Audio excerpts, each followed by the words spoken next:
Muitas delongas, eu gostaria que a igreja ficasse de pé, porque nós vamos ler o Evangelho do Senhor Jesus. Assim escreveu, segundo Lucas.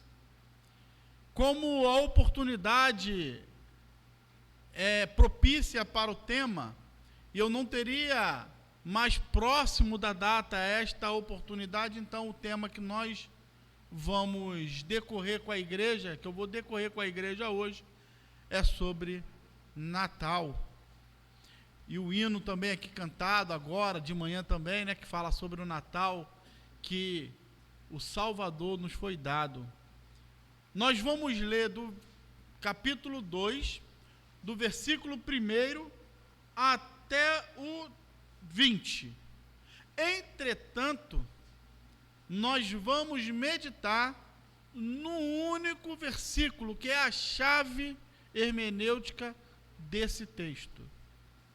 Nós vamos ler o capítulo 2, do versículo 1 ao 20, e nós vamos meditar no versículo 11.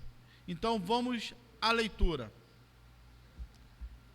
Naqueles dias foi publicado um decreto de César Augusto, convocando toda a população do império para recensear-se. O primeiro recenseamento, foi feito quando Quirino era governador da Síria. Todos iam alistar-se, cada um à sua própria cidade. José também saiu da Galiléia, da cidade de Nazaré, e foi para a Judéia até a cidade de Davi, chamada Belém. Por ser ele da casa da família de Davi, a fim de alistar-se com Maria, sua esposa, que estava grávida.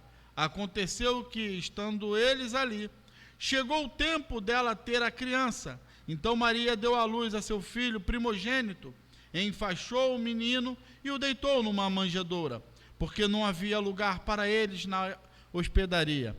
Havia naquela região pastores que viviam no campo e guardavam os seus rebanhos durante a vigília da noite. E um anjo do Senhor desceu onde eles estavam, e a glória do Senhor brilhou ao redor deles, e ficaram tomados de grande temor. O anjo, porém, lhes disse: não tenham medo, estou aqui para lhes trazer boas novas, de grande alegria, que será para todo o povo. É que hoje, na cidade de Davi, lhes nasceu o Salvador, que é Cristo o Senhor. E este virá a vocês o sinal: vocês encontrarão uma criança voltada em faixa, e deitada em manjedoura. E de repente apareceu com um anjo uma multidão do exército celestial, louvando a Deus, dizendo: glória a Deus nas maiores alturas, e paz na terra entre os homens, a quem ele quer bem.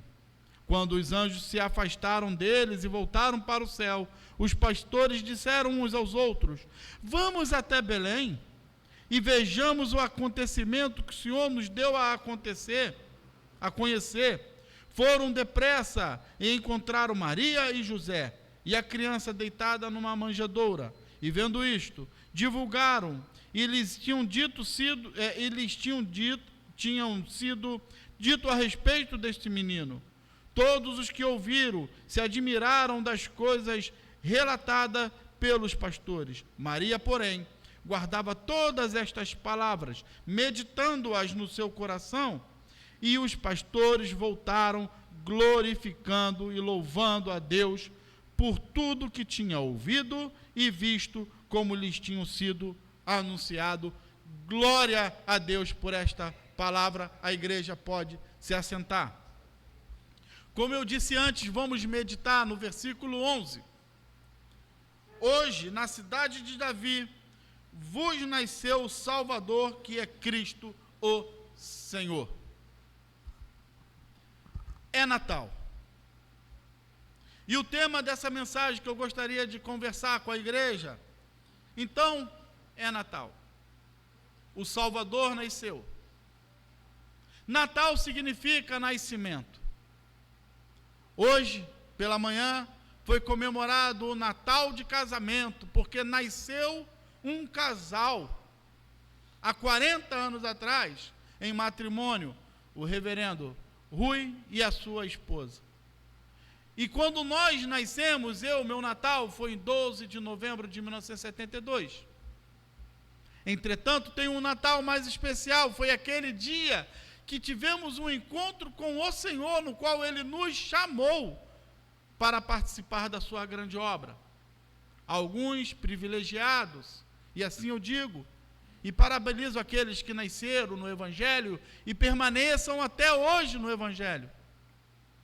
O seu Natal é no dia a dia. O nosso Natal é o nosso dia a dia. Nascemos todos os dias para o Senhor. Todos os dias o Senhor se faz presente em nossas vidas, nos alegrando, nos trazendo novidade de vida toda manhã. Porque a força do Senhor se renova dentro da gente todos os dias. Então, é Natal. O Salvador nasceu. Natal, hoje em dia, para muitos, se tornou dia de bebedeira. Perderam totalmente o significado do que é Natal, do que é essa festa, do que é esta celebração da vida. O mundo hoje comemora o Natal como uma data mais comercial do que qualquer outra coisa. Eles não sabem nem o que estão dizendo. Se chegar para qualquer criança fora do arraial da igreja e perguntar para uma criança o que significa o Natal, o que eles vão falar? Papai Noel tomou o lugar de Jesus e está normal. E sabe o que mais me espanta? É que tem família cristã que ensina isso para os seus filhos. Quero abrir aqui um pequeno e breve parêntese. Uma vez eu e Bianca fomos chamados no colégio por causa do Nicolas. Nicolas tinha o quê? Uns 4, 5 anos, amor? 4 ou 5 anos. Mas sabe por quê? Porque na época do Natal ele falava assim, ó, Papai Noel é o meu pai. Papai Noel não existe. E as crianças começavam a chorar. Aí eu e a Bianca fomos chamadas lá na diretoria. Papai, mamãe, mas não fala para o teu filho fazer isso. Não, a gente ensina a verdade. Tivemos que convencer o Nicolas a não falar no colégio a verdade. Estão entendendo que a verdade tem que ser ocultada das crianças, porque senão vai ferir. Porque o Papai Noel é mais importante do que ensinar as crianças que Jesus nasceu, e por isso é Natal. Mas não é dia 25, já que criaram a data, né? Já criaram a data. Jesus não nasceu em dezembro, e muito menos no dia 25 de dezembro, mas criaram a data. Então, Jesus nasceu, o Salvador do mundo veio a este mundo, se fez carne, o Deus Todo-Poderoso, Soberano, se fez carne, se humilhou, porque essa aqui, quando a gente fala que ele se humilhou, só em ele ter feito homem, foi a humilhação, porque um Deus infinito, tomando forma de um homem mortal, finito, para poder morrer por mim e por você, e nos salvar dos nossos delitos e dos nossos pecados. Mas hoje o mais importante é dizer que Papai Noel vai chegar. O anúncio do Natal mais glorioso da história. Esses pastores receberam com grande assombro. Imagine, meus irmãos, agora coloca essa imagem na tua cabeça. Você é um pastor, lá no teu pastoreio, no teu pasto, com seus rebanhos, tranquilos, numa noite escura, iluminada pelo brilho das estrelas e da lua, um friozinho. De repente aparece um anjo na tua frente, totalmente resplandecente e te dá uma notícia dessa, e não o bastante, o céu se abre, e diz aqui o texto,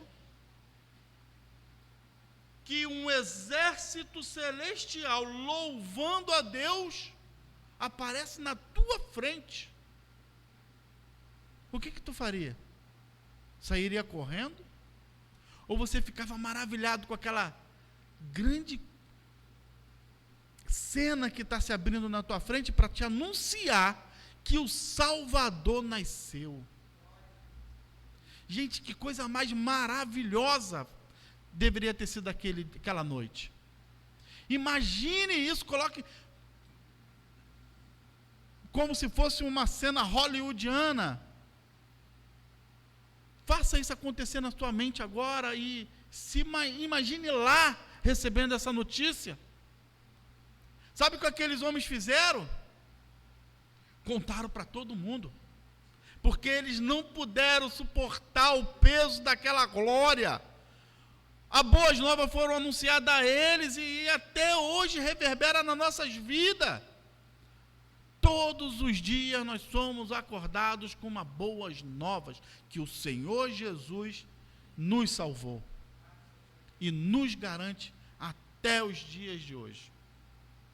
Lucas registra o anúncio dos anjos aos pastores, homens simples, desprezados pela sociedade, para mostrar que a salvação não veio pelo intermédio nem mérito humano, mas pela graça soberana de Deus. E o versículo 11, como eu disse, é a chave hermenêutica desse texto. O que vem a ser a hermenêutica? É um estudo do texto, no que o texto diz, qual é a condição, para quem foi escrito, quando foi escrito, qual é a cultura. Isso é a hermenêutica que nos mostra o texto, que aqueles pastores estavam lá quietinhos no canto dele, e foi-lhe apresentado uma notícia de grande pendor. O coração, no nosso coração, o Natal, ele contém 3 pontos fundamentais, e é o que eu gostaria de caminhar: Salvador, Cristo e Senhor. Hoje, como diz o texto, uma intervenção soberana de Deus na história, nasceu o Salvador. O termo hoje indica que é a promessa antiga, feita lá em Isaías, feita lá em Gênesis, quando o homem peca, e Deus fala: nascerá da semente da mulher um que pisará a cabeça da serpente, porém ela lhes ferirá o calcanhar. A gente chama isso de proto-evangelho, o primeiro evangelho. Deus já tinha dado ao homem essa esperança de futuro. Vai nascer da semente da mulher um que vai pisar a cabeça da serpente. E nasce Jesus. Vindo a plenitude do tempo, Deus envia o seu Filho, nascido de mulher, nascido sobre a lei, mas pela lei ele trouxe a graça até as nossas vidas. Jesus veio e cumpriu toda a lei, coisa que homem nenhum conseguiu fazer. Nem os homens do passado, aqueles homens maravilhosos, onde tinham suas fé inabaláveis, a sua confiança em Deus era rocha. Mas nem aqueles homens conseguiram cumprir 100% a lei, sem tropeçar em uma vírgula. Eles não eram capazes de morrer por mim e por você para nos dar a salvação. Jesus, o Filho do Deus vivo, foi capaz de cumprir toda a lei para falar para mim e para você que não depende de nós e sim dele. Nossas vidas dependem de Jesus. O Natal não é um mito, nem poesia religiosa, mas um evento histórico real, planejado pela soberania divina e triuna de Deus.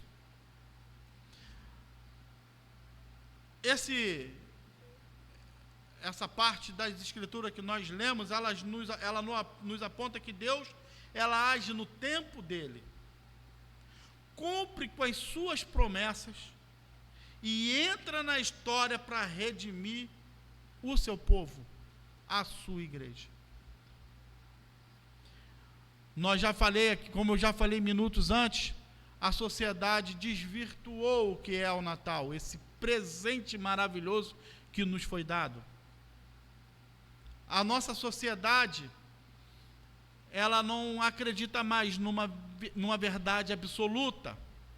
Qual é a verdade absoluta? É Jesus Cristo, não existe outra verdade. Eu sou o caminho, eu sou a verdade e eu sou a vida, assim disse o Senhor. A nossa sociedade, ela é uma sociedade líquida. Cada um tem a sua verdade, cada um tem a sua forma de crer e de crenças variáveis. Tudo é relativo, tudo é passageiro. O Natal nos lembra que Deus age concretamente na história e a sua palavra permanece firme, imutável e verdadeira. O tempo é dividido em antes de Cristo e depois de Cristo. Até os ateus falam no tempo, nas datas, desta maneira. 500 anos antes de Cristo, 200 anos depois de Cristo. Cristo é o divisor, é o marco temporal da história. O segundo ponto, vos nasceu a graça que desceu do céu até nós. Vos nasceu o Salvador, assim foi anunciado. O nascimento de Cristo revela a humilhação voluntária do Filho de Deus. Ele não veio em glória visível, assim como esperava o seu povo, que eles esperavam por um rei. Um rei no qual iam livrar de toda a dominação romana. Um rei que puxaria uma espada, um revolucionário, que levaria o povo a um conflito vitorioso contra o exército romano. Aí veio um Deus enrolado em panos, deitado numa manjedoura. E quem recebe essa notícia? Uns pastores. E uns magos, a tradição diz rei magos, mas a palavra diz alguns magos, vindo do Oriente.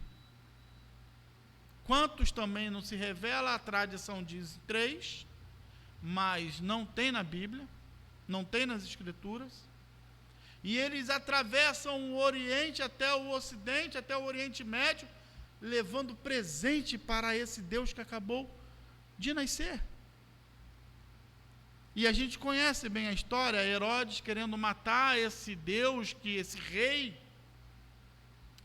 Esses magos voltam para o seu país por uma outra trilha, um outro caminho, para que Herodes não saiba onde está a criança. E eles voltam ao Oriente e anunciam no Oriente, diz a história, diz a tradição. Porque essa boas novas era impossível de ficar em segredo. E hoje querem acabar com essa história, querem sepultar a história do nascimento de Jesus, substituindo pelo quê? Sem ser redundante e cansativo, pelo Papai Noel. Papai Noel não morreu na cruz, Papai Noel não nasceu de um ato virginal, Papai Noel não limpou os meus e os seus pecados, Papai Noel não fez ato nenhum sacrificial por mim e por você. Estão querendo apagar a história do verdadeiro Natal. mas eu tenho certeza que o povo de Deus, a igreja do Senhor, não permite isso, porque nós contamos para os nossos filhos o que é Natal. E assim que deve ser. O Verbo nasceu. João 1 diz que o Verbo se fez carne e habitou entre os homens. E o Verbo se fez carne e habitou entre nós, cheio de graça e de verdade, e vimos a sua glória, a glória como unigênito do Pai. Deus assumiu a natureza humana, sem deixar de ser Deus. O eterno entra naquilo que é finito. O santo entrou no mundo caído. O Criador tornou-se criatura. Isso tudo para se comunicar com nós, com a sua igreja, com o seu povo. Sendo rico, se fez pobre por amor de todos nós. A salvação não começa no esforço humano de subir até Deus, mas na graça de Deus que desceu até o homem. O Natal, ele conforta os nossos corações e nos chama a essa humilhante. Nós deveremos estar sempre nos humilhante debaixo dos pés do nosso Deus. O Natal, ele nos mostra que um Deus se humilhou para habitar entre nós, e assim nós devemos fazer. Estarmos com os nossos corações gratos e humilhantes diante de tão grande anúncio que nos foi feito. O terceiro ponto, o Salvador está entre nós. A necessidade mais profunda do homem é de ser salvo. Mas salvo do quê? De nós mesmos, dos nossos pecados, dos nossos delitos, das nossas atribulações, dos nossos medos. Por isso Jesus veio, para nos salvar de nós mesmos, da nossa arrogância, da nossa incapacidade moral. Que quando o Espírito Santo de Deus entra nas nossas vidas, isso tudo muda. O nosso caráter, ele é moldado, ele é mudado. A nossa moral, ela é refinada, passa por transformação. Hoje pela manhã, na hora que os irmãos estavam indo à mesa pegar o seu alimento no prato e voltando à mesa e sentando, cada um sentando com a sua família, com seus amigos, seus familiares, eu fiquei um pouco em pé olhando aquilo e eu estou vendo, isso é igreja. Pessoas diferentes, crianças, adolescentes, homens, mulheres, novos, os mais velhos, todos no mesmo ambiente, em comunhão. O Marcelo sentado com a sua mãe, o pastor estava com a sua esposa e mais duas senhoras, parente, pastor? Tias e irmã. Que coisa maravilhosa, que coisa linda. Onde em outro local isso pode ser possível? Isso é igreja, irmão. Isso é família do Senhor Jesus. Ele nasceu para constituir isso, família de Deus. Povo escolhido, remido, separado para Deus. Eu fiquei em pé ali no cantinho, ali perto do banheiro, olhando isso, e eu fiquei maravilhado com o que eu vi. As irmãs da SAF, mais uma vez, parabéns, irmãs. Incansáveis. Cansada, mas incansáveis no espírito, na cozinha agitando, colocando a comida, vendo que acabou, colocando de novo. Ninguém com vaidade, ninguém com soberba, ninguém, todo mundo num propósito. Aquele ato de manhã glorificou o nome do Senhor, porque está indicando que nós somos uma família. Nós somos um povo escolhido, remido, separado para a adoração do Senhor, para a sua obra. Cristo não nasceu apenas para ser um exemplo moral ou símbolo de esperança. Ele nasceu como Salvador, porque o homem está perdido em seus pecados, nós estamos perdidos em nossos pecados, em nossos delitos. Ele salvará o seu povo dos seus pecados. Mateus capítulo 1, versículo 21. Celebrar o Natal sem arrependimento é esvaziar o verdadeiro sentido. Cristo não veio para melhorar a nossa autoestima, mas para perdoar pecadores e regenerar corações. Ele não veio apenas para ser admirado, ele não veio ser apenas para ser obedecido. Ele exige fé, arrependimento e submissão. Estamos debaixo de uma missão. E qual é a nossa missão? Pregar aquelas boas novas que aqueles pastores receberam e viram. Isso deve arder em nossos corações de uma tal maneira que a gente tem que falar. Temos que apregoar isso. Eu sei que cada família no dia 24 se reunirá. Vocês vão participar da ceia na casa de vocês. Na minha família, eu quero abrir um parênteses muito rápido. Quando eu era criança, todos se reuniam na casa do vovô e da vovó. Era uma grande festa. E eu esperava por quem? Pelo Papai Noel. O ponto alto era o Papai Noel. Morreu primeiro a vovó. E nós continuamos fazendo por causa do vovô. Morreu o vovô. E cada um faz nas suas casas.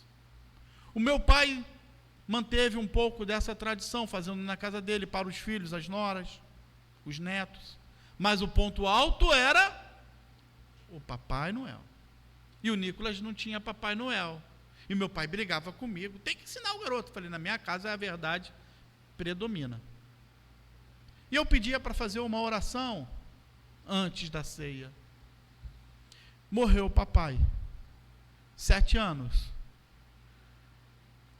Se não me falha a memória, acho que vai ser a primeira ou segunda vez que nós vamos nos reunir para fazer na casa do meu irmão dessa vez. Ah, mas eu não vou perder a oportunidade. Eu vou falar de Jesus. Eu vou falar que o Natal nos foi dado há 2025 anos atrás, com o nascimento desse menino, enrolado em panos, deitado numa manjedoura, que é o próprio Deus encarnado, Jesus, o Salvador da nossa vida. Não vou perdoar, não vou perder essa oportunidade, mas não vou mesmo. Faça isso, meus irmãos. Se na noite de Natal alguma visita, algum parente que ainda não crente, fale de Jesus. Não precisa ser incisivo, não precisa confronto. Leia a palavra e fale: vos nasceu uma boas novas, uma oportunidade de vida. O verdadeiro Natal não termina na manjedoura, mas na rendição do coração ao senhorio de Jesus Cristo. Eu quero caminhar já para minhas considerações finais, dizendo que Lucas, capítulo 2:11, nos ensina que o Natal é mais do que uma celebração anual. É um chamado à eternidade com Cristo. Hoje, como naquele dia, Deus anuncia: o Salvador nasceu. A pergunta que permanece é: Ele é o seu Salvador e o seu Senhor? Ele nasceu em vocês? Ele nasceu em nós? Respondo: Ele nasceu em nós. Ele está dentro de nós através do seu Espírito. Porque quando ele foi assunto ao céu, o que ele disse? Não vos deixarei órfão, mas eu enviarei um outro Consolador, e esse estará com vocês até a consumação dos séculos. Glória a Deus! O Redentor vive dentro de nós através do teu Espírito. É Natal dentro da gente todos os dias. Se Cristo nasceu, viveu e morreu e ressuscitou por nós, aqui eu finalizo, então a única resposta adequada é arrependimento, fé e adoração. Que neste Natal não celebremos apenas uma data, mas recordamos que as nossas vidas estão na mão de um Deus que é vivo, e é vivo dentro de cada um de nós. Que Deus abençoe a sua igreja, que Deus abençoe a todos vocês. Amém.